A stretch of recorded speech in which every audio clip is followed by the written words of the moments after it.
And so the things I'm going to talk about right now, I haven't spoken about before. But it's time. But when we started this, I talked a lot about the reasons why I was going to run for sheriff. But I didn't talk a lot about how we were going to run for sheriff, if that makes sense. Couple months at the end of last year and the first couple months of this year, I was talking to some people about how we should run a campaign, and everybody's got some advice. Everybody knows, the perfect way to run a campaign, and a lot of it is based off of what they've seen politicians do in the past. They'll tell you things like you've got to knock on every door and you've got to go around restaurants and bother people and all this stuff. And that works for some people. I mean, it's worked for our current sheriff for a long time. But the thing is that I'm not interested in operating out of his playbook. Rebecca and I, we sat down and we were very conscious about how we were going to run this campaign, and I wanted to give people a taste of what the sheriff's office would look like under engaged and professional leadership. And so I've spent a lot of time, as we've gotten to know people, and doing a lot of things that were job-specific stuff. I met with some law enforcement guys about how we should deal with the security situation in Bogalusa.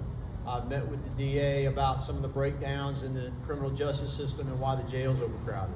I've met with the Child Advocacy Center Director in St. Tammany and Bogalusa. I've met with people that will be able to assist the Sheriff's Office in getting things done across the parish.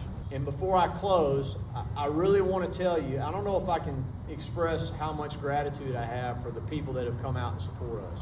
Because yes, we're risking something by stepping out and putting ourselves out there, but the people, as you look around this room, have risked something as well. They've risked, in some ways, their reputation, because you're supporting somebody that ultimately may not win this thing. I have reason to believe that we're going to do okay. But that's the risk that everybody does when they support a political candidate. But when you go up against an incumbent, you're risking your financial livelihood. There's people here who's had their jobs threatened. There's people here who have had their families threatened.